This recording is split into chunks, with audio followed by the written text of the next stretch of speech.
नमस्कार दोस्तों, मैं रजत आप सभी का स्वागत करता हूं अपलिफ्ट हरियाणा में। दोस्तों, आज की जो ये वीडियो है ये एचएसएससी द्वारा कल देर रात जो रिजल्ट जारी किया गया है उसके ऊपर है।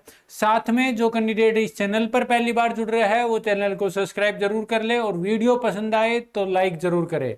इस वीडियो के अंदर मैं आपको बताने वाला हूं कि जो एएलएम की पोस्ट हैं उनके अंदर क्या चेंजमेंट किया गया है, शिफ्ट अटेंडेंट के अंदर, स्टाफ नर्स के अंदर, फायर ऑपरेटर कम ड्राइवर के अंदर, फायरमैन के अंदर, और जितनी भी पोस्टें हैं उन सभी को मैं एकदम अच्छे से बताऊंगा कि इस जो रिवाइज रिजल्ट निकाला गया है इसके अंदर क्या चेंजमेंट हुआ है, क्या कैटेगरी चेंज हुई है, क्या पोस्ट चेंज हुई है, या फिर क्या इश्यू आपको फेस हो रहे हैं, क्या आपको दिक्कत आ रही है, किन कैंडिडेट्स का फायर का रिजल्ट नहीं आया है, किन का आया है, इस वीडियो के अंदर विस्तार से बताने वाला हूं मैं आपको। तो वीडियो को अंत तक जरूर देखना क्योंकि इस वीडियो की हर एक बात आपके लिए इंपॉर्टेंट है।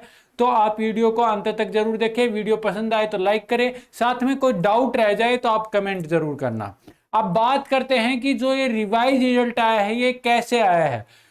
किन जो कैंडिडेट्स कोर्ट के द्वारा जिन अटके हुए थे, कोर्ट माननीय कोर्ट के द्वारा उनको आदेश मिला है एचएसएससी को कि रिवाइज रिजल्ट जारी किया जाए।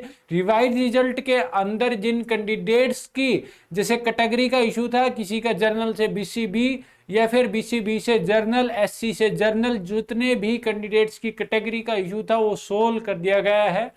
ये वो 23-24 ग्रुप हैं जो अटके हुए थे, बहुत लंबे समय से इनका रिवाइज रिजल्ट नहीं निकाला गया था। अब बात करते हैं कि कुछ कैंडिडेट्स के मेरे पास जैसे मेल या मैसेजेस आ रहे थे कि भाई फायर ऑपरेटर कम ड्राइवर के तो मात्र 5 से 7 जो कैंडिडेट हैं उनका नाम दिया हुआ है, हमारा नाम क्यों नहीं आया। भाई एक बात बता दूं मैं आपको, बहुत सीरियस है, जेन्युइन है कि आप जो 3-4 साल जो लंबा समय आपने निकाला है ना, इतने मंथ आपने जो चुपचाप रह के सहन की हैं, सारी परिस्थितियों में से आप गुजरे हो, तो आपको इतना पता होना चाहिए कि अभी जो आपका वो प्रोसेस है वो वर्किंग में है। आप बस एक काम कर लेना मेरे कहने से, अपनी उंगली उठाना और अपने मुंह पे ऐसे रख लेना चुपचाप। कितने दिन बोलोगे, कितने दिन? मात्र और मात्र 20-25 दिन, मैक्सिमम टू मैक्सिमम 1 महीना। ऐसे उंगली रख के चुपचाप अपने घर पे बैठ जाओ, समझ गए? आपका जो समाधान है वो ये समझो, आप पीक के ऊपर खड़े हो। पीक मतलब सबसे ऊंचाई पे आप ही खड़े हो। अगर आपने अपनी जो आदतें हैं वो नहीं सुधारी, आपने कुछ गड़बड़ की, तो आप किसी भी साइड गिर सकते हो, आपको दिक्कत होगी उससे। जो जहां पे आप खड़े हो, मान लो एचएसएससी के पीक पे खड़े हो, अगर आपने जब कुछ गड़बड़ी की तो आप गिरोगे, ना कि एचएसएससी। ठीक है? तो आप अपने चुपचाप अपने घर पे बैठे रहो। जो कैंडिडेट इसके पीछे जो काम कर रहे हैं ना, वो ये समझो वो आपके लिए अपनी दिन रात मेहनत लगा के आपको ज्वाइनिंग दिलाने पे हैं। आप बस चुपचाप अपने बैठ जाना। जो इसमें रिजल्ट आया वो भी बताऊंगा वो किस बिहाफ पे, जिन कैंडिडेट्स का नाम आया वो किस बिहाफ पे आया है, समझ गए? आपको जो बात बतानी थी वो मैंने बता दी फायर ऑपरेटर वालों को। बाकी आप की जो छोटी मोटी बातें हैं कि भाई उनका रिजल्ट क्या है वो भी इस वीडियो में बता देंगे। अब बात करते हैं जो इसके अंदर दिया हुआ है कि भाई माननीय कोर्ट ने ऑर्डर दिया था कि भाई आप जितने एचएसएससी को भेजा कि भाई जितने भी कैंडिडेट्स का रिवाइज रिजल्ट अटका हुआ है, कुछ कैंडिडेट्स और ऐड ऑन करने थे, किस बिहाफ पे किए हैं, वो सारी बातें इस वीडियो में होंगी। ठीक है? जैसे कि आप मान के चलो कोई कैंडिडेट चाहिए जिसके रोल नंबर ये है, और ये पुरानी जो इसके अंदर जो सिलेक्ट हुआ था पहले वो था बीसीए के अंदर, लेकिन अभी इस कैंडिडेट को क्या कर दिया, न्यू, इसको कहाँ पे कौन सी कैटेगरी में डाल दिया गया है? जर्नल कैटेगरी के अंदर इसको डाल दिया गया है। ठीक है? साथ में ये तो हो गए एएलएम के, भाई देखो ये जर्नल का, ये ईडब्ल्यूएस का, बीसीए का, ये इसके अंदर कोई चेंजमेंट नहीं किया गया। जैसे एससी का एससी में, एससी का जर्नल में, ऐसे जिन कैंडिडेट्स की कैटेगरी का इशू था उनकी कैटेगरी चेंज करके उनकी ठीक कर दी गई है। साथ में जिन कैंडिडेट्स का रिजल्ट नहीं आया था, मतलब कि एएलएम, शिफ्ट अटेंडेंट, जेई वगैरह के जो कैंडिडेट वेट कर रहे थे उनकी लिस्ट भी निकाल दी कि इतने जितने मतलब कट ऑफ डाल दिए कि भाई इस कट ऑफ से ऊपर वाले सब क्लियर है। अब बात आती है कि कुछ कैंडिडेट ये बोलेंगे कि हमारा अभी भी नाम नहीं आया, हमें ये दिक्कत है। भाई माननीय चेयरमैन जी ने एक गूगल लिंक जारी किया है, मैं डिस्क्रिप्शन के अंदर भी उस गूगल लिंक का जो लिंक है वो डाल दिया है। डिस्क्रिप्शन के अंदर भी आप जाके गूगल फॉर्म भर सकते हैं और अपनी जो समस्या है वो उस फॉर्म में डाल सकते हैं, या माननीय चेयरमैन जी से जाके मिल सकते हैं। वो आपकी बातों को सुनेंगे और आपका जो भी इशू होगा उसका समाधान करके देंगे। ठीक है, ये तो हो गए एएलएम वाले कैंडिडेट। ठीक है, ये फिर इसमें कुछ नीचे स्टाफ नर्स का भी रिजल्ट दिया हुआ है, एग्जीक्यूटिव असिस्टेंट, असिस्टेंट मैनेजर वगैरह का भी दिया हुआ है। ठीक है, सभी अपना जैसे चेक कर लें।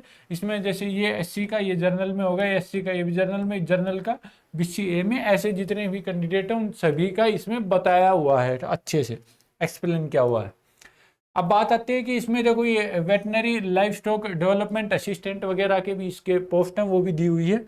ठीक है, इनके अंदर भी कुछ चेंजमेंट करना था, वो भी चेंजमेंट करके दिया हुआ है। Laboratory assistant MPHW female, MPHW female. ठीक है, इनके अंदर भी जो जर्नल में था बीसीए में, बीसीए का जर्नल में, जर्नल का ईडब्ल्यूएस में, एससीओएच का एससी में जो कैटेगरी इशू था वो दिया हुआ है। ठीक है, अब बात आती है, देखो ये क्या लिखा हुआ है, list of newly selected candidate. अब जो पॉइंट नंबर 3 है उसके उससे ऊपर वाले तो वो थे जो पहले सिलेक्ट हो चुके थे। अब वो कैंडिडेट हैं जो न्यूली सिलेक्ट हुए हैं, जिनका पहले गड़बड़ चल रहा था किसी भी पोस्ट के ऊपर, वो न्यू सिलेक्ट हुए, अब की इस लिस्ट में सिलेक्ट हुए हैं। जैसे कि ये किसी का रोल नंबर है, ये डिक्टेशन पोस्ट के ऊपर पोस्ट नंबर है 139 डिक्टेशन की, जनरल कैटेगरी के अंदर सिलेक्ट हुआ है। ऐसे ही ये स्टाफ नर्स की सभी जो न्यू सिलेक्ट हुए हैं उन सभी के इसमें नाम दे रखा है।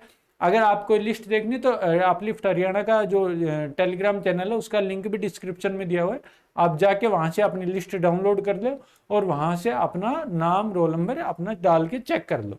ठीक है, नेक्स्ट है जैसे ये जूनियर कोच वगैरह हुए, एग्जीक्यूटिव असिस्टेंट वगैरह, उन सभी का इसमें रिजल्ट दिया हुआ है। अब बात आती है जैसे कि फायर ऑपरेटर कम ड्राइवर, फायरमैन, ये कुछ नाम दिए हैं, ड्राइवर कम पंप ऑपरेटर वगैरह के। तो भाई फायर वाले जितने भी कैंडिडेट है वो बोलेंगे कि भाई इनका नाम क्यों आ गया, हमारा नाम क्यों नहीं आया। भाई मैं फिर से वही बात रिपीट करूंगा कि आप अपनी उंगली उठाओ और ऐसे मुंह पे रखो और 20 से 25 दिन अपने घर शांति से बैठ जाओ। 101% आपका सोल्यूशन होने वाला है। बस आपको क्या करना है, बता दिया मैंने, उंगली उठा के मुंह पे रखनी है और आपने चुपचाप रखना है। और एक दूसरा, भाई किसी के पास जाके मत पूछो कि भाई मेरा कब आएगा, क्या होगा।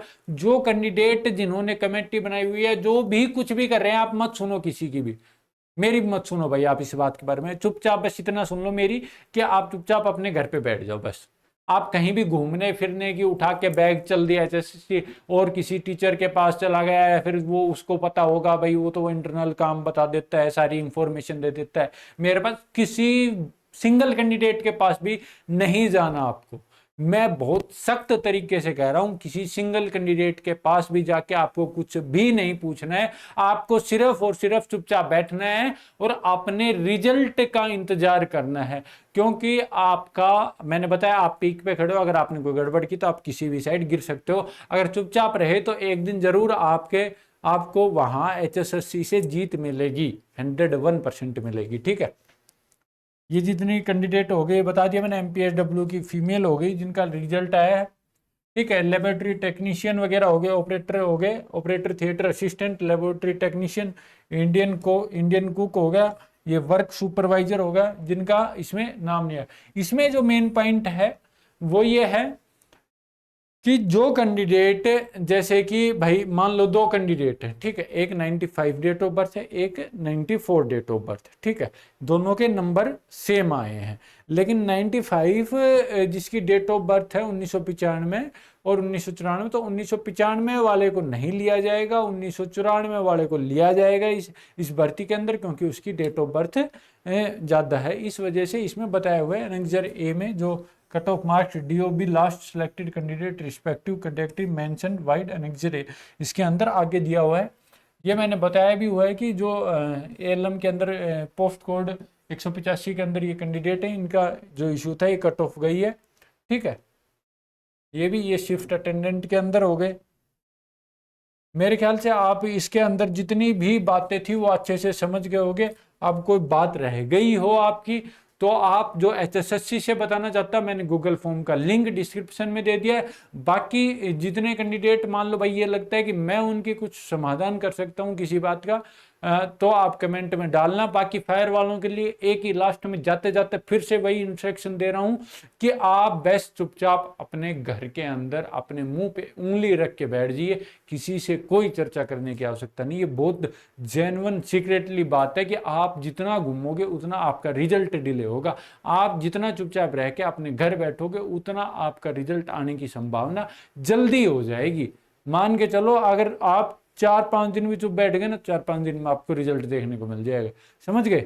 अब बस जो काम है वो मैंने बता दिया है, वैसे आपको करना है। बाकी इस रिजल्ट से समस्या अगर मेरे से कोई समाधान हो पाया, कोई बात हुई तो आप मेरे से पूछ सकते हो। मेरे बस की बात हुई तो मैं आपको बता के दूंगा। ठीक है, कमेंट कर देना। वीडियो पसंद आई तो लाइक करना। जो चैनल पे पहली बार जुड़ रहा है वो चैनल को सब्सक्राइब जरूर करना। जय हिंद दोस्तों, मिलते हैं नेक्स्ट वीडियो में।